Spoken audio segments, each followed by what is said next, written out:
অধরা বিশ্বকাপ জয়ের জন্য দক্ষিণ আফ্রিকার প্রয়োজন ছিল ৬ বলে ১৬ রান। তখনও জয়ের পাল্লাটা ভারী ছিল প্রোটিয়াদের পক্ষেই, কারণ তখনও ক্রিজে আছে ডেভিড শেফার্ড মিলার। কিন্তু শেষ ওভারের নাটকীয়তায় ম্যাচ থেকে ছিটকে যায় দক্ষিণ আফ্রিকা। ফলে বিশ্বকাপটি আর ছুঁয়ে দেখা হলো না প্রোটিয়াদের। ইনিংসের শেষ ওভারে হার্দিক পান্ডিয়ার করা প্রথম বলটাকে উড়িয়ে মারেন মিলার, যা লং অফ বাউন্ডারির সীমানার কাছে দারুণভাবে লুফে নেন সূর্যকুমার। মিলারের বিদায়ের সঙ্গে জয়ের সমীকরণও কঠিন হয়ে যায় প্রোটিয়াদের জন্য। তবে গুরুত্বপূর্ণ ওই ক্যাচকে ঘিরে জন্ম নিয়েছে বিতর্ক। ওই ক্যাচ নেওয়ার সময় সূর্যকুমার নিয়ন্ত্রণ হারিয়ে সীমানার বাইরে চলে যান, তবে তার আগেই বল শূন্যে তুলে দিয়ে মাঠে ঢুকে ফের লুফে নেন ক্যাচটি। পরে রিপ্লে পরীক্ষা করে সেটিকে আউট বলে সিদ্ধান্ত দেন টিভি আম্পায়ার রিচার্ড কেটেলবরো।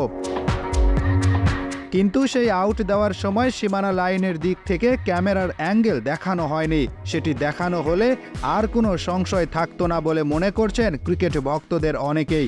ওই সময় মিলার আউট না হলে সেটি ৬ বলে গণ্য হতো, ফলে ম্যাচের ফল ভিন্ন হলেও হতে পারত। তখন সমীকরণ দাঁড়াতো ৫ বলে ১০ রানের। শেষ পর্যন্ত প্রোটিয়ারা ৭ রানে হেরেছে ম্যাচটি। তবে ম্যাচের ফলাফল নির্ধারণকারী আউটটির সিদ্ধান্ত নিতে কেন আম্পায়ার বাড়তি সময় নিলেন না, তা নিয়েই অনেকে প্রশ্ন তুলছেন। এছাড়া রিপ্লেতে সীমানা দড়িটিও কিছুটা সরে গেছে বলে দেখা যায়, কারণ ঘাসের উপর বাউন্ডারি লাইনে সাদা দাগ স্পষ্ট। সেই দাগের উপরই পা ছিল সূর্যকুমারের, যা বিতর্ককে আরও এক ধাপ উস্কে দিচ্ছে। তবে ওই ক্যাচ নিয়ে অবশেষে মুখ খুলেছেন সূর্যকুমার।